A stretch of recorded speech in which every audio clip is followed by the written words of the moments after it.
The Factors of Chess Success, Fourth Lecture. If you were to go down to the local docks and ask the captain of a ship where his next port of call was, he'd be able to tell you. If you were to ask him how he knew that he was going to get there, he'd say that he would do certain things in a certain way every day. He has a goal, and he'll get there using a particular method he's worked out in advance. Each day you spend a lot of time on the achievement of small goals. For example, you might go to town with the goal of buying a loaf of bread, or you might buy a paper with the goal of finding out about yesterday's sport.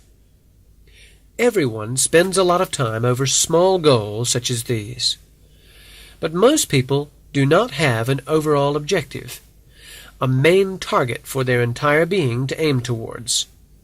A person needs something more than going down to the shops as his main objective in life.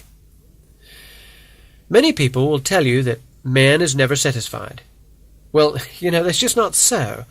Man is satisfied when he decides what he wants and achieves it. That is what gives him satisfaction. The reason that few people reach satisfaction is that few people really decide to go for anything. Those who take the time and discipline to decide what they want, to plan how to get what they want, are those who will succeed. That's not to say that it'll be easy for them, but it does mean that they can solve each problem as they come to it. In a survey conducted by the University of Minnesota, it was found that 84% of the people in the survey would do a job if they were supervised. Only 14% would supervise and do the job for themselves, even if it had been planned out for them. And of all the people surveyed, only 2% would plan, supervise, and execute a job, a project, by themselves. The difference between people who have success in their lives and those who don't is the level to which they have taken responsibility for their own lives. A leader is a person who makes decisions. It's now time for you to make decisions about your chess future. In order to become something on the outside, you must first become that something on the inside. You must first develop a successful attitude. Deserved success must be based on an appropriate attitude. With such an attitude, you can concentrate all your abilities and drive forward to your chosen goal. We've seen how a fair price in terms of personal change must be paid for the success you desire. But you'd better know exactly what it is you want before you start paying out. It's a bit like taking a railway journey. You wouldn't just go down to the ticket office and ask for a ticket. Instead, you'd choose a particular destination and then ask for a ticket to that place by name. Even if you weren't sure where to go, you'd think it through, taking advice if necessary. But you'd have to reach a decision before buying your ticket. In order to be successful, you must have a destination. In life, most people just get on the first train that comes along and hope it's going somewhere they'll like. The champions didn't just stumble upon their success by accident. They had a goal in mind and worked towards it, planned towards it, and struggled to achieve it. Alekhine began preparing for his world championship match with Capablanca as early as 1914. That's 13 years before the match took place, and 7 years before Capablanca even became champion. In 1927, Alekhine fulfilled his great goal by defeating Capablanca, and so he became goalless.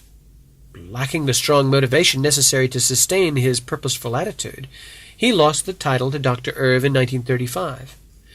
But having lost the title, he again had a goal, to win it back. This he did the following year.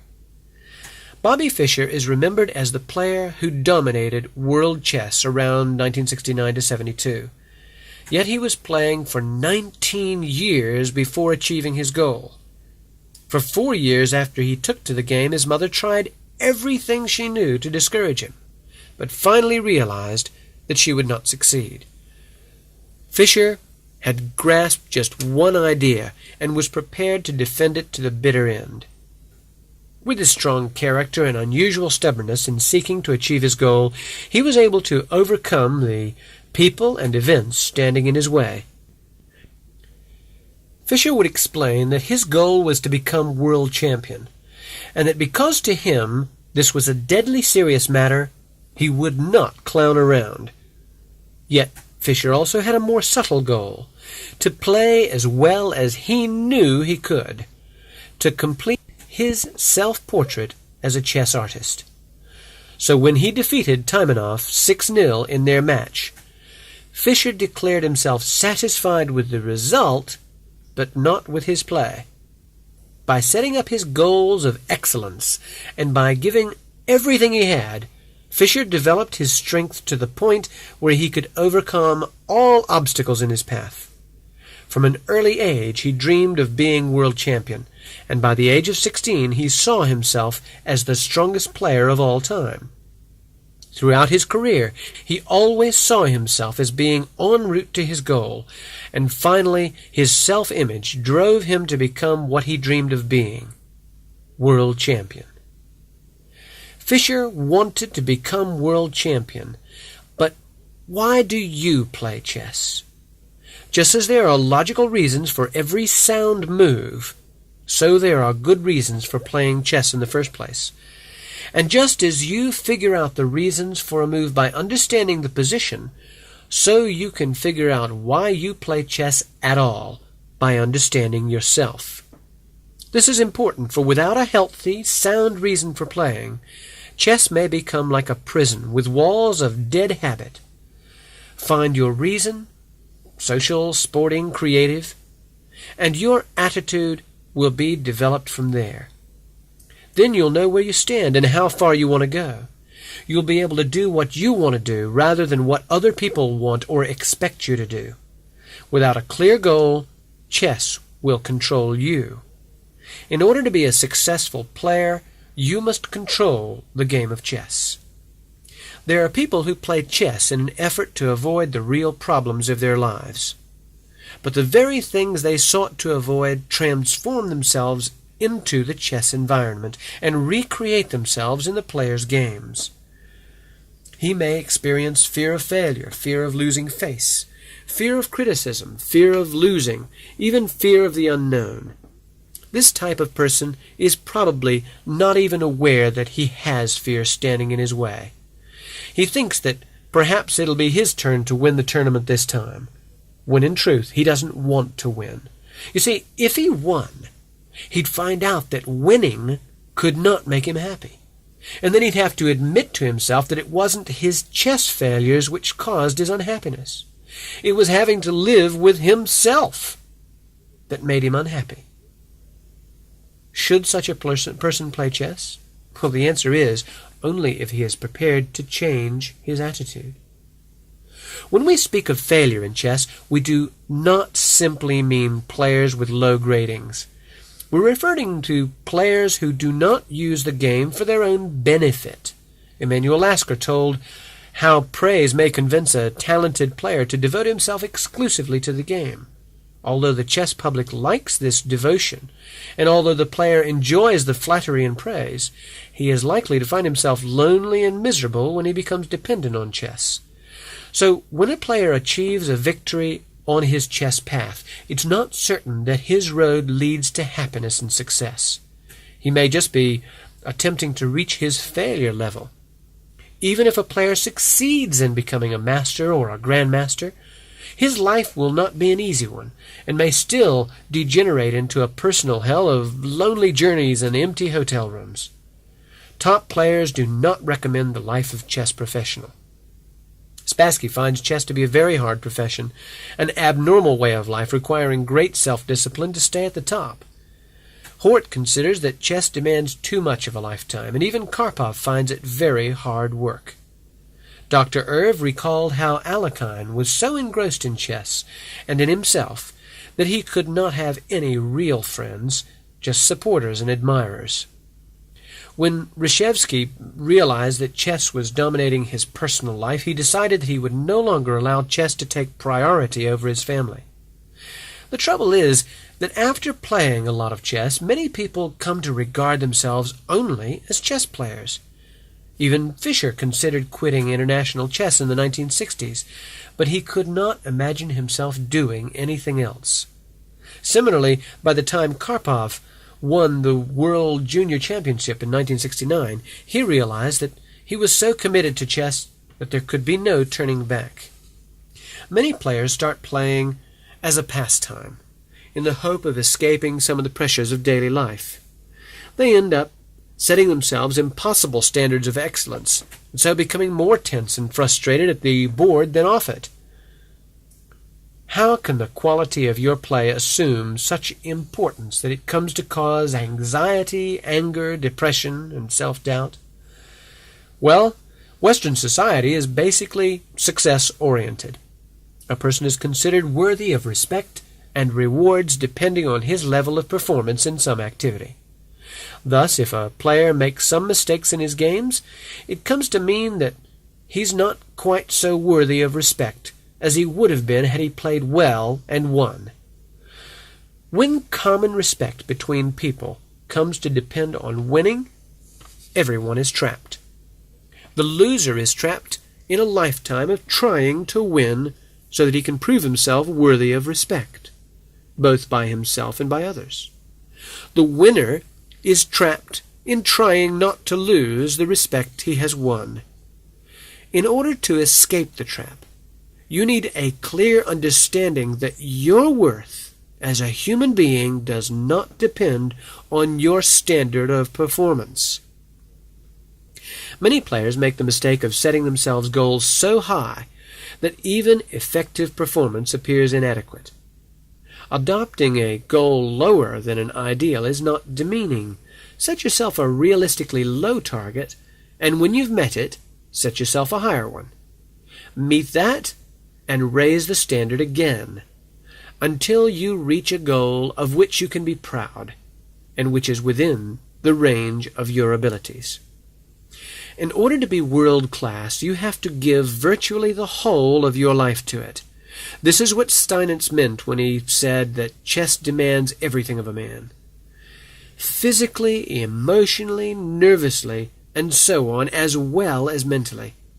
There's a lot of suffering in the process, but the player accepts the high price because he's decided that the goal is worth it. The energy going into your improvement as a chess player could be used to improve other aspects of your life, such as your personal relationships, your career, and so forth. If you're a true professional, the goal comes first, and everything else goes to the wall. Few of us want to narrow our time and effort down to that extent. So your goal is no longer the World Championship, but to become as good as possible in the time you are willing to spend on the game. We've already seen that you will achieve less through all-out effort than through a balanced approach based on a solid sense of proportion about what you can do at this time. Avoid overloading yourself with goals you can't handle. You won't bring them any closer, and you'll only be hurting yourself. Having decided on your goal, you will imagine yourself having achieved it. Avoid thinking too hard at this stage about just how you're going to get there. The important thing at this stage is that you should have decided on your chess goal in your own mind. Make the image clear in your own mind. This makes sure that the message gets through to your inner player. Once he knows where he's going, the how-tos take care of themselves. So just concentrate on your goal and on the present. In order to name your strategic goal in chess, you'll need a blank sheet of paper and a pen. Bear in mind that you'll have to pay a fair price in terms of change for whatever you want. You might want to be club champion, or to have a particular number in the grading list, or a certain title. Remember that there's no such thing as a strong player except by comparison to a weak player. What you consider strong, the world champion may consider weak. What you consider weak, a beginner may consider strong. How big a mark do you want to make on the chess world?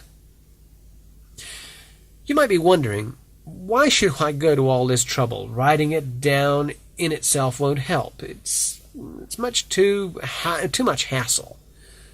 The reason that you should do it is that it is part of the technique, and taken with the other parts of the goal-achieving technique you are learning on this tape, you will bring your success nearer. So write it down. Until you set down what you want in terms of your own life, there is no way you're ever really going to meet it. You're always going to want something more. Now, there's nothing wrong with a healthy self-dissatisfaction, but not for the reason that you never decided in the first place what it is you want. When you do get what you want, you'll have the feeling of satisfaction until the next thing comes along that you desire. Unless you define your goal, you will not get the feeling of satisfaction and success. So decide what you want and write it down. The way to make your goal effective is to ask yourself, do I really want this? Does it feel right to me? Make sure about this, because you're the one who's going to have to live with the hardships along the way to achieving it, and the thing itself when you've successfully achieved it. Be sure to phrase the goal positively. Say, I play well, rather than, I will not leave my queen en prise so often. Remember that by constantly saying, I want, or I am going to, or I wish, you are confirming in your mind, I don't have. This subtle but powerful negative can be avoided by phrasing your goal in the positive present tense. I have, I am, and so on. I'm not saying that you should speak of yourself in these terms to other people, only in your goal statement. It may be that your definition of your goal will change as you get close to it, because you see it more clearly. This is all right. You can change your goal under these circumstances. You're going to have to allow yourself a realistic time period for the achievement of your goal. No doubt you'd like to achieve your goal overnight, and you're waiting for me to wave a magic wand and make it all come true just like that. Let me explain a bit about the time factor to help you understand how this course works. When you bake a cake, you put in all the ingredients, and then you put them in the oven and wait. In this course, we have presented a recipe for a successful chess future. The ingredients of your attitude will be love, truth, fearlessness, hard work, and so on. The proportions of these ingredients that you choose to use will determine the flavor and size of the cake.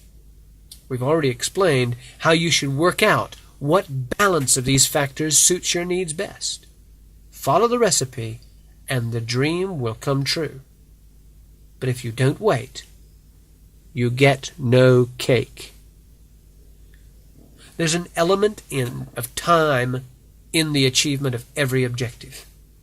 The fact that a microwave oven can bake a cake in the fraction of the time it would take a conventional oven merely means that a more efficient technique has been employed. That's what this course is designed to do, to give you the ingredients of success in chess and let you develop from being like a normal oven to being like a microwave oven. Set the deadline for the achievement of your goal. It could be 2 months from now. It could be 5 years. Whatever feels right to you. Write down the year and the month that you have decided on. Avoid saying next year, because next year never comes. Remember to integrate your goal and time limit into your life as it is now, so that it can serve your personal development. Otherwise, you may be driven to success, but also to quit your job, leave your family, and so forth, as the price of quick and high success may be. So be specific about the limits of the price you're willing to pay. For example, you might make a commitment to study chess for 1 hour each evening. That's 365 hours, or the equivalent of 10 full working weeks each year. It's a substantial price looking at it this way. Just think how many £1,000 you could earn each year by doing that much overtime. Yet it's a price that you could probably afford without drastically damaging your social or business life. The important thing is that you should be specific. Writing down your goal now, it may seem as distant as the moon. But if you've taken the advice about choosing an attainable goal, you'll soon find that the deadline comes around, the goal is achieved, and you can set your sights a little higher next time. Don't be afraid to go for something better than you've got, even if you're not completely decided that it's the right thing for you. Otherwise, you may end up doing nothing. Deciding to do something develops the quality of decisiveness in you, and that is a good quality for a person to cultivate, particularly if he's a chess player. This course is designed to help you achieve the chess success you want. So set down what you want, regardless of whether you feel you will ever get it or not. You will find that by using the techniques on this course, you will achieve just what you want. In fact, when it comes down to it, it'll be easier for you to succeed than to fail.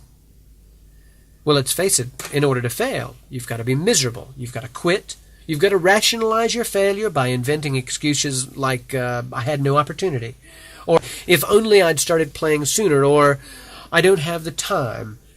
Remember, these are the sort of things you need to do in order to fail properly. You've then got to live with that failure for the rest of your life. Then, when you've gone through all this trouble to fail, you can regret not having done it successfully. You can spend an awful lot of time regretting not having succeeded when you were younger, and worrying about the next opportunity you're going to miss. Compare all this with what you need to do in order to succeed.